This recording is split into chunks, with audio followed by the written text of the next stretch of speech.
Hi, I'm Mark Metzger. This episode of AV Unplugged was recorded at Integrated Systems Europe 2025. At ISC, one of the hottest topics was about broadcast technologies and their use in corporate environments. It's one of the largest growth opportunities for the AV industry as a whole. Normally that would mean a video studio like the one that I'm sitting in right now. But we had a chance to sit down with Nancy from Ross Video and Barney from Snapchat to learn about how broadcast technologies are helping power the multimedia within their facility. Hope you enjoy the conversation.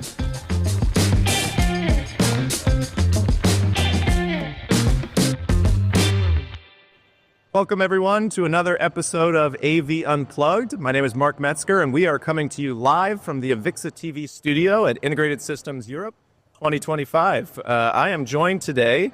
We've got Nancy and Barney. We're going to be talking with our good friends. Nancy is with Ross Video, one of our biggest supporters here at the Avixa TV studio. And Barney is with Snap. If you have middle school aged or older children, you're probably familiar with this app that they own from Snapchat as well. And we're going to be talking through, all week we've been talking a lot about broadcast technologies and how it's not just for broadcast anymore. And it's a really interesting case study in terms of how Snap is using these broadcast technologies to power the multimedia inside their facilities. So Nancy, Barney, thank you so much for being here. Hey, good to be here. Yeah, It's a pleasure. Thanks for having me. absolutely. Glad we soundproofed this area for you. So we got a nice quiet recording and everything. It's going to be perfect audio quality. No, we are, like I said, live on the show floor. The energy of Hall 8.1 is going to be in the background today. So for you audio listeners, just Very nice. exactly. Yes. We'll do our best to project our voices here. First, let's maybe start out. Barney, tell us a little bit about your role, particularly with Snap. What do you do, and where's your focus? So I sit in the global event operations team with my colleague Johnny, who's with me today at ISE. And we support all of the event delivery, both in our venues and internationally for Snap's corporate business.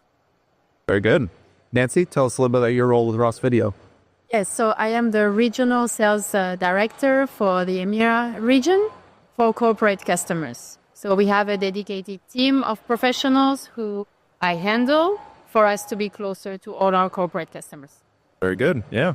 And so, Barney, tell us a little bit about, you're based in London. Tell us about the facility there. What does Snap use the facility for? Describe that for us. So we were quite lucky last year to move into a new building, Farringdon. So this is to move all the teams together to sit as a kind of European headquarters in the office. It's a new build there, so we had the opportunity to build brand new event space from scratch for all of the use cases that we use in there. So the events that we host in the office are hugely varied, from philanthropy events that we do hackathons with some school kids. We do lens building workshops for different groups of people. We have a creator informing creators on how to best post on the platform, as well as obviously the plethora of marketing and sales events, pitching about advertising campaigns, about how to build lenses, about how to engage most on the app. So the opportunity was big in terms of using an event environment that both supported live, hybrid, and fully online events in a space that held about 200 people with very wide LED wall. So we're a bit limited on the ceiling height, so we've got 48x9 LED wall in there. So it's about installing hardware and software that could caretake for all of this massive range of event formats, and then also event platforms, being able to live stream events, being able to put up virtual participants and do these kind of hybridized event systems that we've been using since obviously COVID. So it presented, a fantastic opportunity to get all the best gear in and keep it as flexible as possible. So if there's any advancements in the future or changes we want to make or non-standard event types to deliver in there, we were ready for it. Yeah. Nancy, is this something that you're seeing more of now, where it feels like brands, it's not just enough to have an office space, but you've got to have flex space. You've got to be able to host events and things like that. Is that something you're seeing more of on the manufacturer side as well?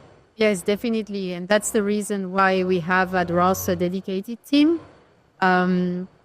Different type of organizations will approach us, and it can go from a banking financial institution to maybe an insurance company or a tech company, and they all have different type of requirements. I think that today technology is really close to our customers. So even though the knowledge can be intimidating, we are here to help. We have, again, customers wanted to have flex spaces, wanted to have recording studios, live events to engage their employees or their audiences, customers, investors. So, yeah, a bit of a wide range of different things. Yeah, absolutely. Barney, what was it like for you? So we see a lot of retrofits, throughout the industry, but for you, you kind of had the luxury, like you said, of getting to start from scratch. What was that process like of beginning to plan the space out? And how did then some of these Ross technologies get incorporated into that? Yeah, it's a really interesting project. I mean, it lasted a long time from development to like me and Johnny walking around that building first time we were there, and it was an empty floor space. We're marking out where the chairs are going, where the wall's going, where the doors are between the different rooms, and being able to like fully design, along with obviously our amazing deployment engineering team and our integrator Diversified, to really bring the space to life. So when Johnny and I joined, we were at our previous office in a kind of DIY space, and being able to add in individual pieces of kit to augment different event formats and help the delivery and production of those spaces incrementally for 2 or 3 years, and then from that point then starting to design a brand new space, it really gave us a good sense about exactly what the business wanted in terms of event delivery equipment and the best possible hardware that we could implement in those spaces. So all in all, I think we've got hundreds of video and audio input channels around the space. So I was saying the flexibility is an absolutely massive thing for us. So having all of these inputs of 6 cameras and compute devices and web streaming properties in and out of everything, we really needed some hardware to be able to manage that. And that's where Ross came in, the Ultrix system for our, I can't remember the exact number, but 250 channels of video that need to be routed to 240 different outputs at any given point. And having a single brain sat in the middle, as powerful as the Ultrix, with different products, the touch panel system on the front of each operator station, being able to stay agile and flexible in sometimes highly complex event environments was absolutely number one for us. Yeah, absolutely. What you also have other facilities around the world as well, right? So it's not just London, but are these technologies being used in other places too? Yeah, so our headquarters in Santa Monica, we've got a, it's going to make me sound a bit jealous, but slightly bigger space. Understandable because, LA-based. Be happy with what you have. Yeah, exactly. I can't complain. But we can see as the business grows about these different use cases of how you then manage and staff it, because you can build an incredibly complex event environment, but unless you have a team there to go and operate it, we can't expect a sales manager to come in and run an audio desk for an entire live stream. So it's always about the balance on finding the most flexible, agile system, but then also the operability, and is it usable in a kind of just base plate, walk in, plug in a laptop and see a presentation, all the way up to delivering hybrid live streams from there. So Ross, we've looked at for the Carbonite switches, I think fantastic. And if we have dedicated technical staff in region, we look at putting a set play of small video switcher, a small streaming rig, a small audio desk, and then building out from there. So like I say, in each of these new markets, the progression is incremental as we see the different requirements of the market. Yeah.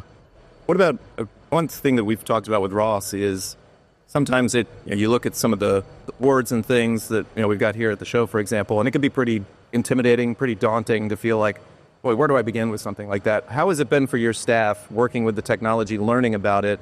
Has it been kind of an easy learning curve? Talk us through that process. Yeah, I was joking with Johnny before because I think actually our event technician, our venue manager have leapfrogged us on what used to be the space that we built and sat down. I can't tell you how the Grand MA lighting that's set up anymore. Yeah. So actually it's been fantastic. All the partners that we've integrated with, Ross specifically, but Disguise, SSL desks, Grand MA, having their installers and commissioners and trainers come on site and deliver those training sessions has just been absolutely invaluable. Yep. And Ross specifically, amazing customer support, but we've had trainers come in, sit down and just say, you tell me for an hour what you do with the space, and I will then help you design workflows specific for your exact use case. And it's not go and watch this YouTube video or here's a 1,000-page manual as it kind of used to be with the old tech. Yep. And having people come on site who are experts in those hardware and train us and help us create bespoke environments for us to operate in is absolutely valuable. Good. Good, Nancy. Yes, sorry, I would like to jump in because I really enjoy listening to you and saying that. I think it's true that, you know, having a company like Snapchat, and they are a global company. Yep. They need a global partner. They need consistency and flexibility. You mentioned it earlier, but consistency in the way their facilities are built across the world. And I think, yeah, that's the case for a lot of our corporate customers. Yep. We work with a great network of partners, and here was Diversified helping us with the project. So yeah, it can be intimidating, knowledge-wise, technology-wise. This is why these type of trade shows exist. Please, I would like to tell people who are listening this not to feel intimidated. We are here to help, and this is a journey and a long-term partnership. So we are here since the creation, vision, ideas, brainstorming, all the way until after the solution is created and installed, all the way to support if needed. Yeah. What other, Nancy, for someone maybe who's watching this or listening, kind of similar role to Barney, what advice would you have for them in terms of where to get started if they're planning a space like this that needs to be flexible? Yeah. And for a global environment, what kind of advice would you have? I think it's really important to take some time and really think about the purpose of the space. How many times it will be used? For what kind of communication? Who will be there? How many attendees? And we can help, you know, ask the right questions and get the right people around the table to think about the long-term plan. You know, you're not going to invest such amount of money for a studio you will use once a year. So I think that's really important. Do your homework. Make sure, you're in touch with professionals who can help.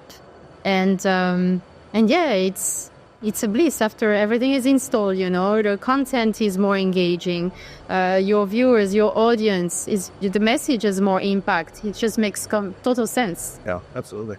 Barney, what about you? What kind of advice would you give, having gone through, learned some hard lessons, I'm sure, along the way, but what kind of advice would you give to someone who is beginning to plan a space and is looking to incorporate some of these technologies?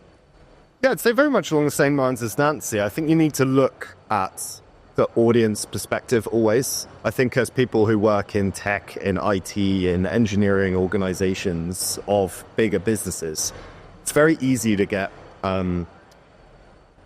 blinkered into the technology. You get carried away and you can build a multi-million-pound event space, but like you say, if it's used once a year and it's full capacity, or you require additional budget to bring people in to operate, and the QC of such a complex system kind of goes out of hand. So you got to look at what the most impactful event experience is. And if that's having just a block 16:9 presentation, but some really nice lights around the space and uplighting. I think uplighting, obviously, I think the impact bang for your buck on an event experience, that's fantastic. You can have the most smooth live stream in the entire world, but put a couple of colored lights around the room and it just brings the whole space together. So it's really about maximizing your CapEx input into a project and making sure that not only is it capable and technically able to deliver smooth and seamless events with redundancies, making sure that the event experience for the attendees is also, because at the end of the day, that's what the whole thing's about. Right, yeah. Glad you mentioned uplighting. We literally bought some for our studio the other day. So I'm like, yes, brilliant. Good call, yes. With the help of our friends at Ross Video, yes, as well. Well, great. Well, Nancy and Barney, thank you so much for taking a few minutes to chat with us. Whenever we're in London, we definitely want to stop by and check out the space. So, enjoy the rest of the show. And everybody, I hope you have a great afternoon. Thank you. Thank you very much, Mark. Thanks, Nancy.